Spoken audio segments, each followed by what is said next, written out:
প্রভাত প্রতিম পরিচালক প্রভাত রায়ের জন্মদিন পালনে আজকে আমরা পেয়ে গেছি গানওয়ালাকে। হ্যাঁ, গানওয়ালা মানে আমাদের প্রিয় বিশিষ্ট সঙ্গীত শিল্পী কবির সুমন। বাংলা ছবির ক্ষেত্রে প্রভাত রায়ের অবদানকে অস্বীকার করা যায় না, কি বলবেন? একেবারেই না। তার প্রশ্নটাই বা উঠছে কেন? আমি ছবি বিশারদ নই, কিন্তু ছবি দেখতে ভালো লাগলে, ছবি ভালো লাগলে সেটা দেখি। প্রভাত রায় প্রথম কথা 81 বছর পূর্তি হয়ে গেছে।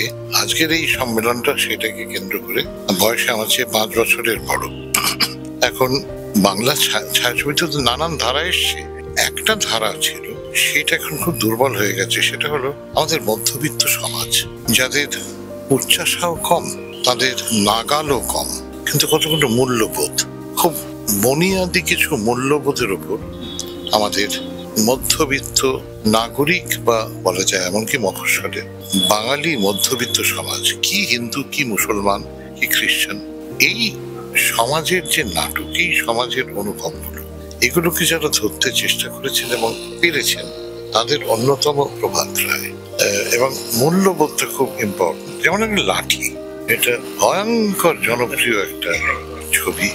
ছবিটা একটা মূল্যবোধের উপর দাঁড়িয়ে আছে। তিনি শ্বেত পাথরের থালা, নানান সময় প্রভাত যে ছবি করেছেন, সেগুলো, সেদিন চৈত্র মাস যে ছবিটাকে কেন্দ্র করে আমার সঙ্গে পরিচয়, উনি আমায় ডেকেছিলেন। উনি প্রথম আমাকে সুযোগ দেন ছায়াছবিতে সঙ্গীত করার। সেখানেও আবার সেই মূল্যবোধের জায়গা, উনি বেছেও নিতেন গল্পগুলো সেই রকম ভাবে। আমার ধারণা এখন দেখতে পাই বাংলা ছবি আজ সেই জায়গাটা হারিয়েছে, সেই জায়গাটা নেই। দাদা, কি কারণ তুমি মনে করো বাংলা ছবির এই অবক্ষয়? কি কারণটা? একটা কারণ হচ্ছে কিরকম যেন অসত্য, অজয়কর বা আরো অনেকে ছিলেন, অগ্রদূত। এই আমার কৈশোর যৌবন, সেই সময় মধ্যে আমরা বাঙালি মধ্যবিত্ত যে খুব বিপ্লবী শ্রেণী তা নয়, কিন্তু আমাদের একটা জায়গা ছিল যেটা আমাদের খুব প্রিয় জায়গা, সেটা অন্তরঙ্গতা, এবং সেটা আমাদের মোটামুটি অনড় ছিলাম। এবং সেখানে কিন্তু মেকি জিনিস একটু কম ছিল। কিন্তু এখন সেই তুলনায় সবই বানানো না, সব না, কিন্তু একটা জায়গা এসে গেছে যেখানে এটা কি সত্যি।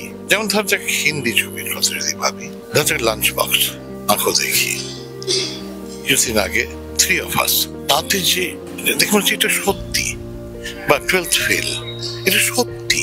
আরে এটা আমি নিজেকে দেখতে পাচ্ছি। এক সময় বাংলা ছবিতে নিজেকে দেখতে পেতাম বলে স্কুল কেটে দেখতে যেতাম, মার খেতাম স্কুলে। আমার মনে আছে একবার, মানে ঘটনার চক্রে শ্রীমতী সুপ্রিয়া চৌধুরী গত হয়েছেন, ওকে একটা জায়গায় আমি গাড়ি করে পৌঁছে দিতে হবে।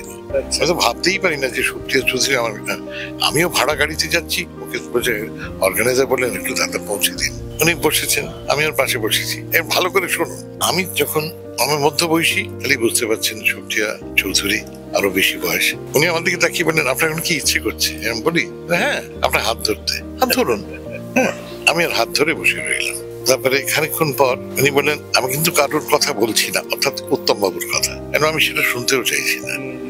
তারপরে আমি বললাম যে দিদি একটা কথা বলুন তো, আপনাদের ছবি দেখতাম স্কুলে মার খেয়ে, মানে হ্যাট্রিক করেছি মার খেয়ে, 3 দিন পর পর ক্লাস কেটেছি, আপনার ছবি এখন আর ছবি দেখতে ভালো লাগে না কেন?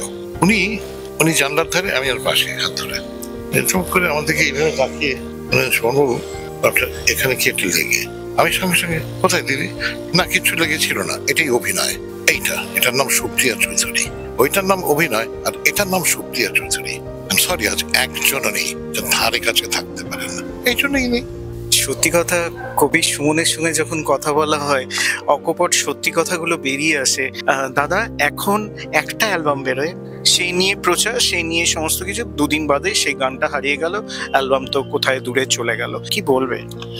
যুগ পাল্টায়, কোনো যুগ তো থেমে থাকে না। অ্যালবাম এখন নেই।